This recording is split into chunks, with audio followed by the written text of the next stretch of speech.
Bapak Ibu yang dikasihi Tuhan, di dalam sapaan gembala saya pada hari ini, saya membuat dan membawa sebuah perahu kertas. Ya, perahu kertas ini saya buat dari kertas koran supaya ukurannya cukup besar. Mengapa cukup besar, Bapak Ibu? Nah, ini dimaksudkan supaya saya bisa menjelaskan sesuatu kepada Bapak Ibu. Bapak Ibu, ketika saya membuat perahu kertas ini, Bapak Ibu, saya lalu teringat akan sebuah perahu atau kapal. Hal-hal menarik yang saya amati, Bapak Ibu, sebuah kapal itu ketika berlayar pastinya memiliki tujuan. Misalnya menyeberang dari satu pulau ini ke pulau yang lain, ya, atau menyeberang dari suatu benua ke benua yang lain. Pasti ada tujuannya. Yang kedua, Bapak Ibu, ketika saya perhatikan, biasanya ukuran perahu itu berbeda-beda. Ada yang kecil yang biasanya digunakan mungkin oleh nelayan-nelayan yang sederhana. Ada juga yang berukuran sedang maupun yang berukuran besar yang menampung beratus-ratus orang seperti kapal pesiar.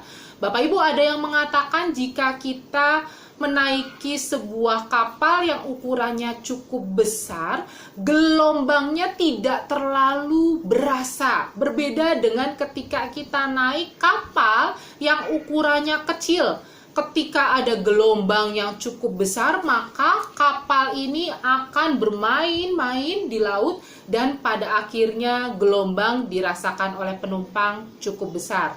Tetapi Bapak Ibu, saya mengambil kesimpulan bahwa kapal yang besar maupun kapal yang kecil tetap menghadapi gelombang, ya, tetap ada gelombang di tengah-tengah laut.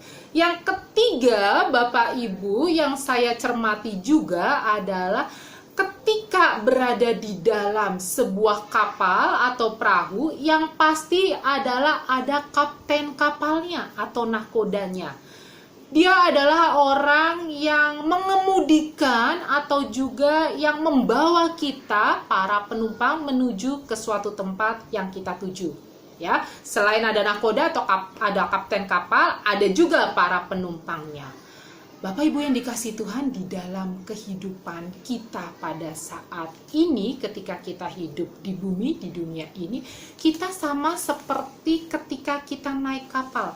Entah itu kapal yang besar ataupun kapal yang kecil. Terkadang kapal yang kita tumpangi jalannya nggak mulus. Jalannya mungkin menghadapi gelombang dan badai kehidupan. Ketika kita mengalami pergumulan, ketika kita mengalami masalah, kita berdoa, tapi rasanya Tuhan, masalah ini kok tidak selesai-selesai. Kita merasakan gelombang dan badai menerpa kapal kehidupan kita. Satu firman Tuhan, Bapak Ibu, yang akan sama-sama kita pelajari dari Yeremia pasal ke-29 ayat 11. Di sana dikatakan seperti ini. Sebab aku ini mengetahui rancangan-rancangan apa yang ada padaku mengenai kamu. Demikianlah firman Tuhan, yaitu rancangan damai sejahtera dan bukan rancangan kecelakaan, untuk memberikan kepadamu hari depan yang penuh harapan. Jadi Bapak Ibu yang dikasihi Tuhan, di sana dengan jelas dikatakan Yeremia pasal 29 ayat 11, aku mengetahui rancangan apa yang ada padaku mengenai kamu.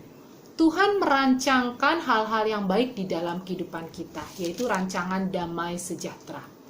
Di dalam kapal kehidupan kita, marilah kita menempatkan Tuhan sebagai nahkoda, sebagai pengemudi, sehingga kapal kita menuju tempat yang memang Tuhan sediakan bagi kita.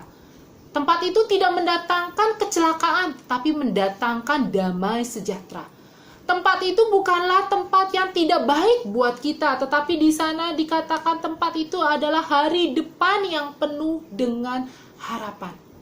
Walau seringkali Bapak Ibu di dalam hidup kita, kita menginginkan apa yang terbaik bagi kita menurut diri kita sendiri.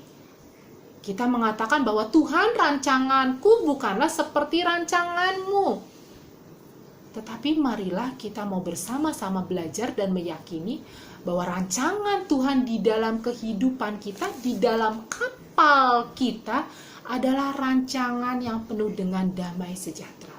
Rancangan yang mendatangkan hari depan yang penuh dengan harapan. Rancangan yang terbaik di dalam kehidupan saya dan Bapak Ibu. Mari kita bersama-sama belajar untuk menundukkan setiap hidup kita di dalam perintah Tuhan dengan ketaatan yang dapat kita lakukan sebagai anak-anak Tuhan. Tuhan yang menolong Bapak Ibu. Amin.